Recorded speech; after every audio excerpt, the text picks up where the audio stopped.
What's up, guys? Hope you guys are doing good. What I'm messing with in this video is a Panasonic GH4, and I've had this one for a couple of weeks, and I'm kind of on the fence about keeping it. I picked it up off of eBay for about 250 bucks, and I've got a 14mm f2.5 lens with it that came with the purchase.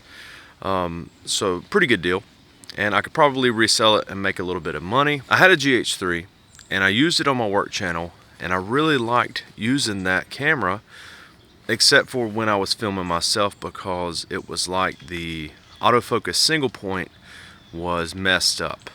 It was like stuck in continuous. So you would find focus, like what I did this morning with a remote, and then if you moved, it would still be pulsing like it was in continuous, even in single point. So I ended up getting rid of that GH3. Even though filming away from me, it was a really fun camera to use. I liked a lot of things about the GH3, so I was looking at a GH5, and they're just too expensive. And you know, they do have IBIS, but I really don't shoot much handheld. I do have a gimbal if I ever decide to quit being lazy and shoot some shots like that. Basically, I don't need IBIS is what I'm saying. So what I'm doing in this video is just testing this setup right here. Now I've got my cheap Deity D4 Duo. Not the greatest microphone, but it's pretty tough, so I've kept it around, and it was a gift, so it's a little sentimental. One con I'm having with the GH4 is the audio preamps. It's actually got really hot preamps, and it's hard to get microphones to not clip. And this is with the limiter off, and I figured this morning I would just make a quick video testing this microphone out with this camera, because it's early morning. The leaves under my feet are a little wet. It rained yesterday, so they're not going to be super crunchy.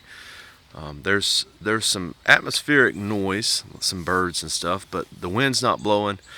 It's not a super noisy situation, so I wanted to see what this microphone sounded like.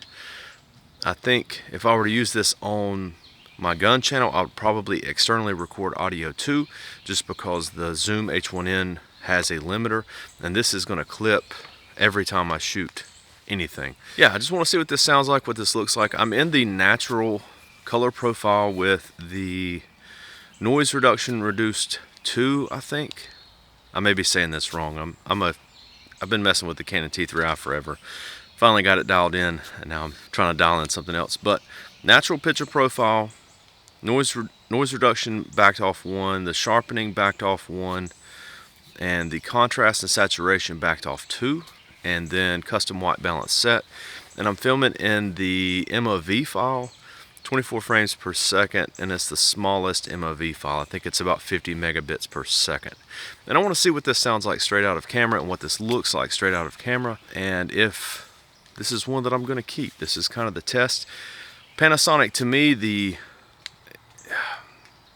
have good colors if you shoot in something like Cinelike D. And I like to use picture profiles like that sometimes, but most of the time I don't. Unless I'm doing like a creative type video where I'm just wanting to mess with it a little bit. Most of the time I like to get stuff right in camera, so that I can just edit my video up and post it and be good. So I'm hoping this looks pretty good. On the screen it's looking pretty good. But Panasonic, to me, it's always either too yellow and brown or too magenta, or I'm used to that Canon. I'm used to seeing Canon colors. I don't know which one's actually better. I am enjoying some of the tools from the GH4. You have a built-in level. I can see my audio waves. You've got 2 different sets of zebras, so I've got my zebras at 85, and I'm just trying to keep my face from clipping there, and that's giving me a pretty good exposure. It's got killer battery life. I do like the tiny little lens. The last GH3 that I had a 14mm lens with it too. This is the first gen, not the one that's 200 bucks. This is the one that is going for about 100 bucks now, but still a pretty sharp lens, I think, at f2.5. But that's probably enough of me running my mouth about the GH4 this morning. Hope you guys are doing good. Just a quick little tester video. I'll see you guys later.